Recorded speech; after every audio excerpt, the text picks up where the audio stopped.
A Primer for a Secular AA Program by John S. Posted at secularaaakansascity.org on August 19, 2017. One need not believe in a higher power to experience recovery through the 12 steps of Alcoholics Anonymous, nor is it necessary to have a spiritual experience. It's possible to achieve and maintain sobriety in AA through an entirely secular experience. The verbiage of the original 12 steps, written in 1939, is the result of AA's spiritual beginnings. But those of us who practice the AA program today need not adopt the vocabulary of AA's founders. We can describe our recovery in our own words. The original first step is in language that doesn't always translate well for people today, but it's really nothing more than an admission that we have a problem with alcohol.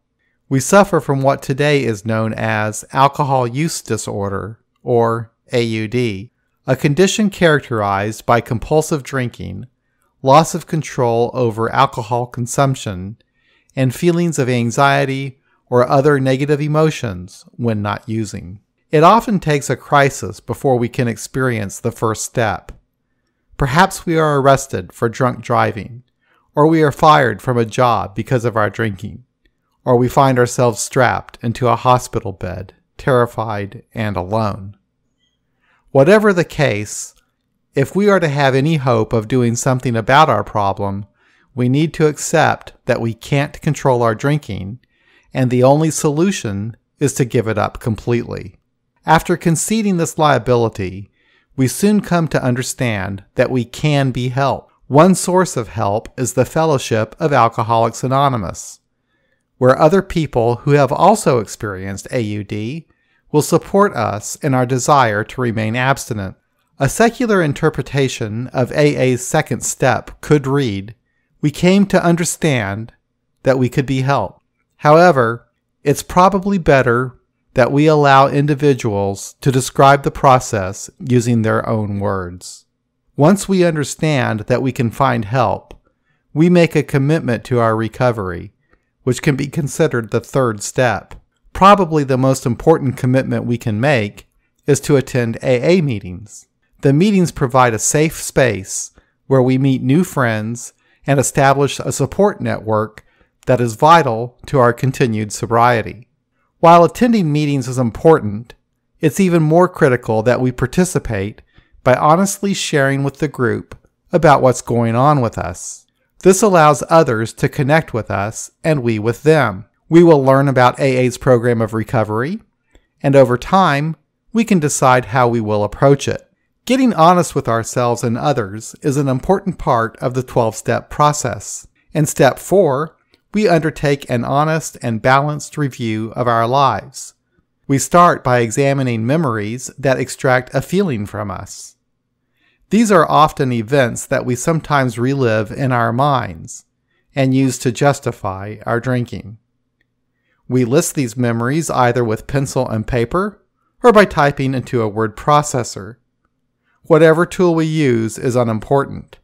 What's critical is that after making a list, we review it carefully to gain an understanding of ourselves and learn what may have contributed to our drinking.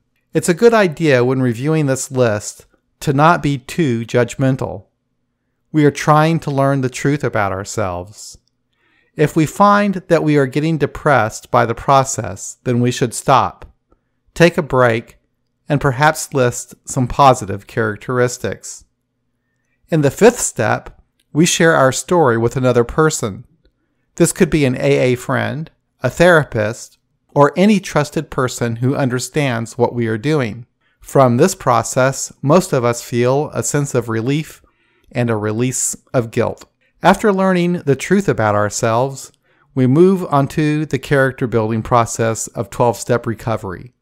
Steps 6 and 7 in the original language may seem out of reach to a secular person, but really, they are nothing more than a commitment to build character. We persistently work at eliminating those personal traits that cause us difficulty, and we try to live ethical and purposeful lives.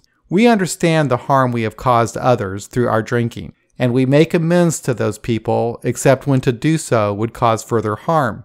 Many in AA find the best amends are living amends. Often, our loved ones don't wish to rehash the past, but they are happy to see that we are sober and again part of the family. Experience has shown that it's best not to make amends if there is any chance at all of causing harm. We maintain our sobriety by continuing the practice of self-honesty and acknowledging to others when we are wrong. In time, this becomes a habit, a natural part of living, and our improved self-awareness becomes one of our greatest strengths. Continuous sobriety requires vigilance, so we develop our awareness of these principles and the presence of mind to carry them out. Having been changed as the result of this process, we try to help other alcoholics in whatever way we can.